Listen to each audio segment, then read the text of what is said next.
VIP. Let's kick it. Whoa! YouTubers, what's up? It's chilly. Chilly outside. Hope you seen the other video about the wet dry vac. Had some updates. You might want to check it out. Hit like, hit subscribe, you know the whole deal. Share it, Google Plus it, Facebook it, MyFace it, whatever. Alright, I was talking to somebody over the weekend and they asked me a question about how I keep my tank and tanks in the garage during cold weather. They live in an area where it doesn't get too cold. I live in an area where it doesn't get extremely cold as some other people. It got down to about 6 degrees at night, and my tank stayed no less than 78 degrees. I think one got down to like 77.9. And here's how I do it. I don't line my garage. I think that would cost me too much money. So I try to do things the most cost-effective way because I think that's the way everybody would like to do it. So this is how I did it. One is I purchased 2 heaters per tank. My bottom 55 is the one that will get the coldest because it's closest to the ground. It's on a cement slab in my garage. So I've got one 200 on one side and one 200 watt on the other side. That's 400 total watts in a 55 gallon. Seems extreme, I know, but I don't want it to work overtime when it gets extremely cold. Make sense? Following? Moving along. On the top tank, I have one 400 watt heater because I haven't been able to get another heater yet. Just haven't done it. That works perfectly fine. It kicks off enough in the 55 where I don't need another one yet on the other side.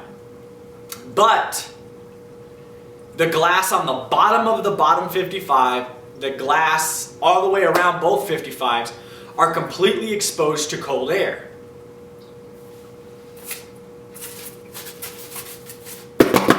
Insulation.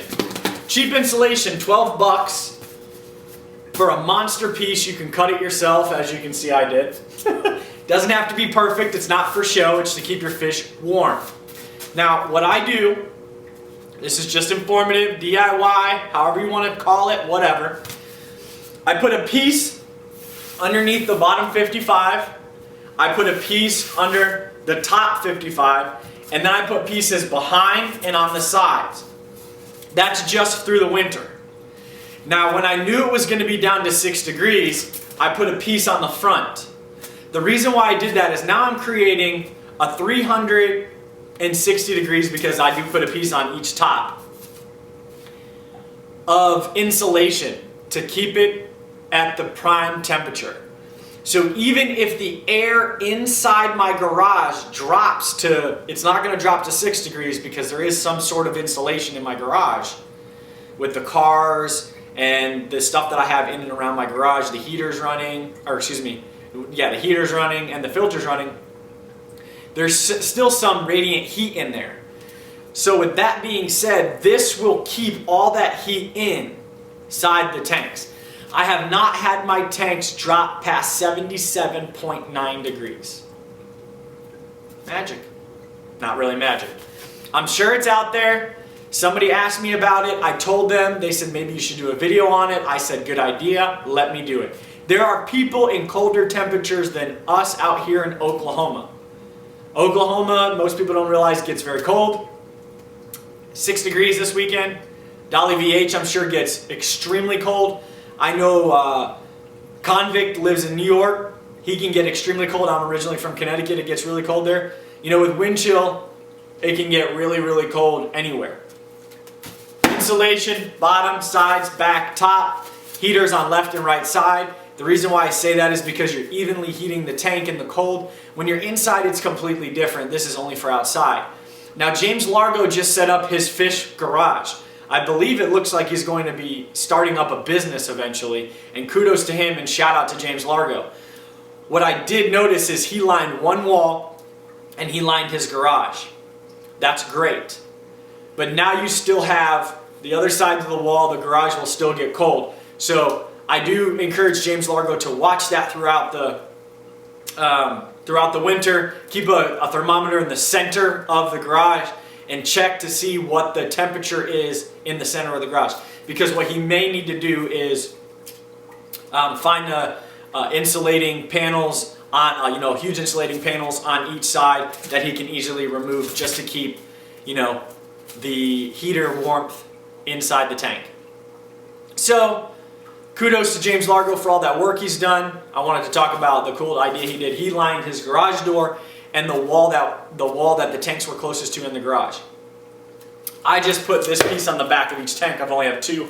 I think he's got some odd like 75 tanks when it's said and done. So mine is a little bit more cost effective for the average person. $12 plus 4 heaters. You're looking potentially at $170. As opposed to James Largo's going to have to heat every single one of them tanks and then get those 2 big pieces. So everybody's not James Largo.